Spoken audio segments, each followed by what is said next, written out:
حبیب الله کلکاني و او نن هیبت الله دی. کی بود؟ ببخشید نفهمیدم. لنن نسل کاله وړاندې حبیب الله کلکاني و او نن وخت کې هیبت الله دی. دستم خوب گپ زدن یک ذره برای من مشکل است و آرزو میگه که پشتو چیز انگلیسی گپ بزن یا اردو گپ بزن، پشتو گپ بزن. یعنی خودت قدر از پارسی و فارسی ها داری بد میبری و میگه که انگلیسی گپ بزن. نه داسې نه دی. ما نه دي ویلي چې زه له دري او له فارسي کرکه لرم. زه په فارسي ژبې باندې په دري ژبې باندې مکمل حاکم یم. زده کړه مې کړې. زه له 12 ټولګي چې کله فارغېدلم ما په دري ژبې باندې یو مضمون و او هغه مضمون ما د هغه ګرامر زده کړل، ما د هغه لیکل زده کړل، ما د هغه لوستل زده کړل. له هغه وروسته چې زه کله له 12 ټولګي فارغه شوم نو ما د شهادتنامه راکړله. ما د زما فراغت تصدیق نامه راته راکړه چې ته فارغه شوې. نو تاسو خو هم خاطر تاسو خو مکتبونه رسېدلي. نه پوهېږم چې تاسو مکتب څنګه تاسو ځینې فارغه شوي چې د پښتو مضمون د 4م ټولګي نه تر 12م ټولګي پورې تاسو پکې زده کړې وکړلې او په پښتو ژبه باندې تاسو خبرې نشئ کولی. یعنې تاسو خو عملا بېسوادان دي. دغه ټول تاسو غږېږي تاسو بېسواده. زه تاسو ته د بېسواده خطاب کولی شم.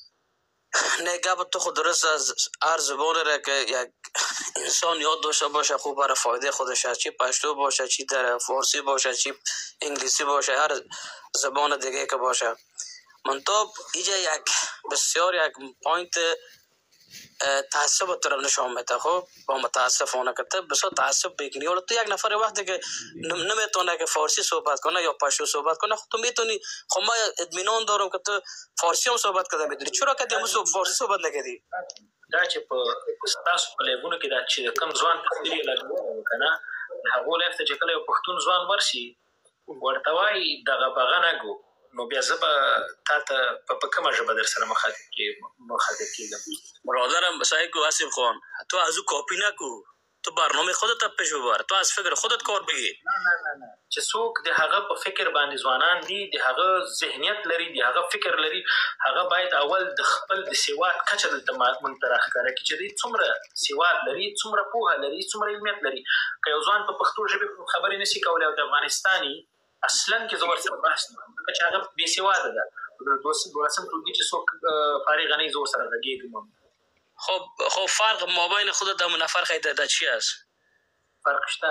کله چې یو ځوان راځي وایي چې زه افغان یم او زه د افغانستان یم بیا هغه وخت زه ورسره په دري ژبه باندې غږېږم او ورته مکمل غوږ هم نیسم، احترام هم ورته کوم او مینه هم ورسره کوم.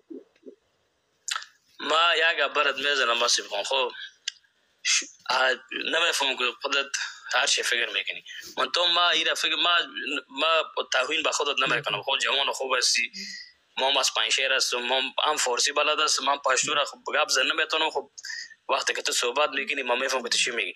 من تو وقتی که اگه میخوای که ملیگرا باشه، وقتی میخوای که میگی والا ما بعد یک ما افغان نمیگم، مثلا ما میگیم که نه ما هر کس حق داره بگه که ما فارسی زبان هستم یا پارسی زبان هستم یا پشتون هستم یا ازبک هستم یا هزار هستم. هر چی که از او اگر یک کشوری که وقتی که آزادی باشه، دموکراسی باشه، حقوق مساوی باشه، هر کس حق داره هر چی که خود میگه بعد منو قسم باشه. من تو خودت پیشرک نمیجه بیا ایره قبول کو که تعصب کردی.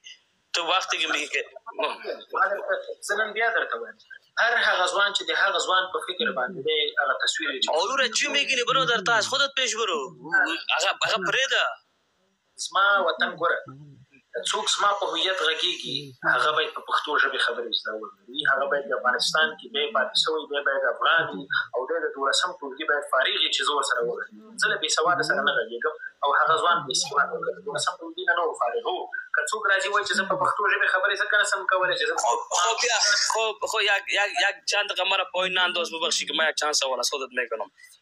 چند وقتی که میگم که تو خودت میگی که اون جوان بېسواد بود، چند فیصد مردم ما شما متاسفانه که سواد کافی نداره؟ 100%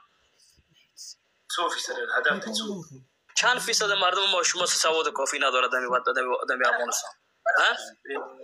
فرق کوي، توپیر لري، هر ځای فرق کوي. په کابل کې زمونږ ډېری خلک نه در کل میگم دمی 34 ولایت چند فیصد مردم ما شما سواد داره؟ ایره برای ما بگو. دیر لک در لک. خب باعث همی بدبختی همی کی بوده؟ سوک بگو خود بگو تو خودت جوان و آگاه میگیری و شعار میگیری، بگو کی بوده باعث بدبختی همی؟ زو خود بدبختی لعمل جنگ بوده. جنگ کی بوده؟ در قدرت کی بوده؟ قدرت کی زبون خیر ببینی زو بودی نه؟ زو خودت معلومات میسوزی وطن دار. سردار محمد داود خان د افغانستان ولسمشر و رباني رستم شاه مسعود سیاف لاړل پنجاب ته په غېږ کې ورکېناستېدل وایي چې زه درته غلامي کوم راځه زه درته په افغانستان کې جنګ زه خو وم بدبختي لاملین دغه خلقي و چې نومونه مې درته واخیست. ما میگم سعی خب ما چی میگم هستی بکن خب برادر عزیز گفت مرا بگی ما میگم با خدا تاجیکا از برادرای پشتون ما شکایت میکنن میگن اینا سر ما ظلم کردین. مگم اینقدر که شما سر خود ظلم کرده خدا حاضر شاهد است تاجیکا سر شما ظلم نکردین.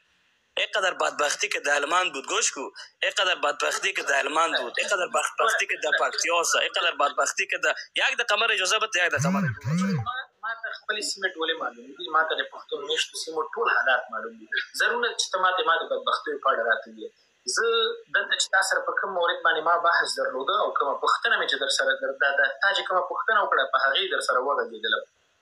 یو ځوان وایي چې زه تا سره علمي اکیډمیک او تخصصي بحث کوم.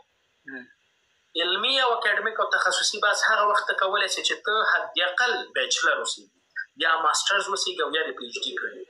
نو ته چې ماسټرز او پي ایچ ډي او بیچلرز کې ته باید له 12 ټولګي باید فارغ اوسې. نو د 12 ټولګي ته فارغ نه یې ځکه چې تا په پښتو ژبه خبرې نه دي زده. ځکه په افغانستان کې موږ په مکتبونو کې پښتو ژبه زده کوله، موږ دري ژبه زده کړې ده. زه د افغانستان د هغه ولایت یم چې هلته په دري ژبه باندې څوک هم خبرې نه کوي. نه مې د کورنۍ غړي په دري ژبه باندې خبرې کوي. ماما په ښوونځي کې دري ژبه زده کړې ده، ما یې ګرامر زده کړې ده، ما یې لیک لوست زده کړې ده. تا ولې نه زده کړې؟ زه خو 12 ټولګي نه فارغ یم. زه ځان ته یو باسواده ځوان وایم. ته څنګه ځان ته یو